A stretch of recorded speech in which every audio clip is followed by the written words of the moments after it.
Hi everyone. I just wanted to get start my vlog. I just want to encourage and motivate single parents out there. One of the ways that I stay motivated is first of all I pray a lot. I meditate a lot. I stay positive. I read scriptures. I listen to music. Once again, I pray a lot. And I am a firm believer in affirmations. And in my opinion, affirmations are just like the verses. Like if you grew up, reading verses or memorizing verses, affirmation is just something positive that you say to yourself, to help yourself stay positive and motivated. So, as a single parent, it can be difficult to stay motivated. And I am actually starting my podcast back up, and today is actually Motivation Monday. So here are some things that can help you stay motivated. Number one, set realistic goals. Don't try to overwhelm yourself and do too much. I'll go more into that later on. Number two, create a routine. You have to create a routine that works for you, not for anybody else. I'm also a disabled veteran and a single parent. This is not what I set out to be, but life, you know, life is lifing, and when life hands you things, it's up to you what you decide to do. You can make lemonade out of it, or you can be like, oh my god, these lemons are so sour, or you can just do what you need to do, and which is what I have decided to do. Next, prioritize self-care. That is something that I'm working on. I'm trying to get back into doing self-care for myself. um, yeah, I'm working on it. I'm working on self care. I am a disabled veteran, so there are really not a lot of things that I can do. And also being a single parent, um, I need to prioritize myself more. So I encourage you to prioritize your self care. Don't let yourself go. Don't put everybody else's needs ahead of your own, because basically you'll just burn yourself out, and then you won't be there for the people who really need you. You won't be there for them in the long run, because you're going to burn yourself out really quickly. Next, build a support network. Have a circle. Keep your circle tight, keep it small. Make sure that they're trustworthy and that you can rely on them, you know for certain things, even if it's just you just need to take a little 5-minute break. I have a little breather. You need to have a circle of people and friends, whether that's family, church members, whatever, homeboy, homegirl. Build a support network. Make sure they're positive too. Number five, most important, stay positive. It is very important to stay positive. Even though it seems things may seem like they're stacked against you, it may all be on you. You may feel like there's a big weight on your shoulders. You have to be both parents at all times. You hear mom all the time, all day long, 24/7. You may be losing sleep, but it's gonna be worth it in the end. You just have to remember that you are raising little people. Those little people have feelings, and you don't want them to have to recover from their childhood.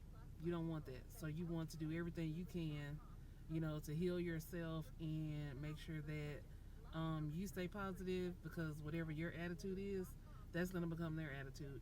Whatever you say to them is going to become their inner voice. So just make sure that you stay positive. Even when it's hard, stay positive. Even if you have to find a person in your circle that you can just vent to, just make sure you stay positive. Next, seek professional help. I am currently seeing a therapist. That is one of the positives about being a disabled veteran, is that the VA provides us with therapy if we need it and choose to take advantage of it. I have a therapist. I was on a waiting list for a very long time. I had a therapist. She was a very good therapist, and I prefer a female therapist, just because there's some traumatic things that I'll share later that I have to talk to my therapist about. But professional, there's nothing wrong with seeking professional help. I know in the African American community, it's not really encouraged. My dad was a minister. My mom is a minister's wife. Of course, they did counseling for couples and families and things. There's nothing wrong with seeking professional help.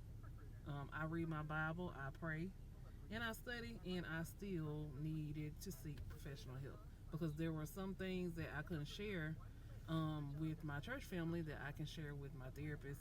So if you find yourself in that position, there's nothing wrong with seeking professional help. It's best to stay consistent if you do seek professional help.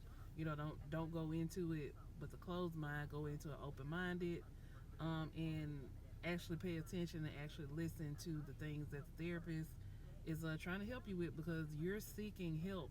So you need to be open to the help that they're trying to give to you. Just stay positive, stay open minded. It may be a little painful in the beginning, and it may be painful every session, but it is needed in order for you to help maintain a balance. And don't listen to the stigmas of only crazy people see a therapist. I feel like the people who don't see a therapist are the ones that, may be a little woohoo because they're trying to keep everything in, they're trying to handle everything themselves. So there's nothing wrong with seeking professional help. There's always, well, I heard a quote a long time ago. If you're the smartest person in the room, then you are in the wrong room. So you shouldn't want to try to do everything by yourself. You shouldn't want that. You should be open to seeking professional help. Uh, Plan and organize.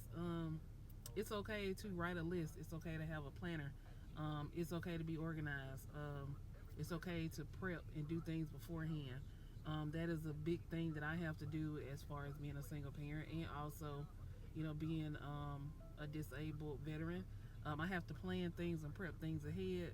I'm a very spontaneous person, but even though I'm spontaneous, I still have to prep and plan for things because I now have a 3-year old and a 5-year old. So it's not always, what their wants and needs don't always line up to my wants and needs and how I'm feeling for that day. So, I have to, have things prepped and prepared ahead of time a lot of times when it comes to them. Okay, next, focus on quality time for yourself. As a single parent, make sure you focus on quality time for yourself, also with your children as well.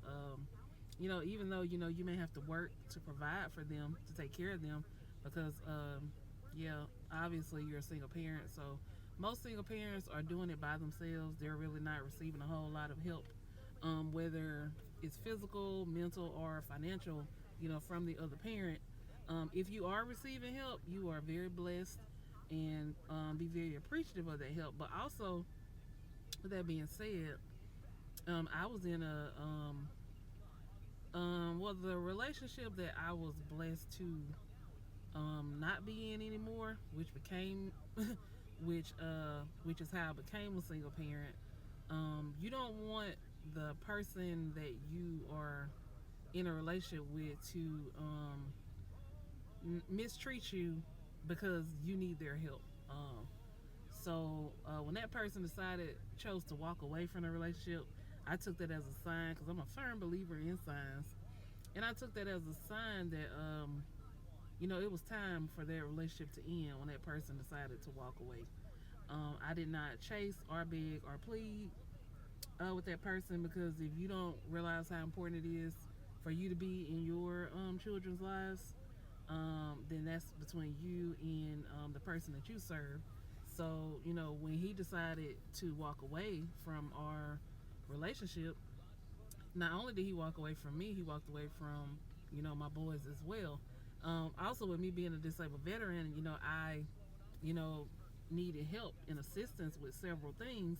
So, I just had to look at it like, okay, he walked away, so now I got to do what I got to do. I mean, it is what it is. That was the way I had to look at it. But it may be hard to squeeze in personal time, but it's very important to squeeze in quality time, not just bathing, feeding, clothing, but actual quality time, like actual conversations with your children. Um, there are several more. I guess I'll get to those in my next installment. I just felt like it was important for me to get started today, not keep putting it off. I've been putting it off for so many different reasons, one reason or another.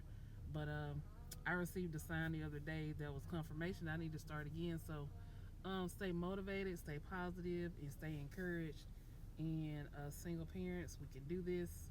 Basically, we are all we got.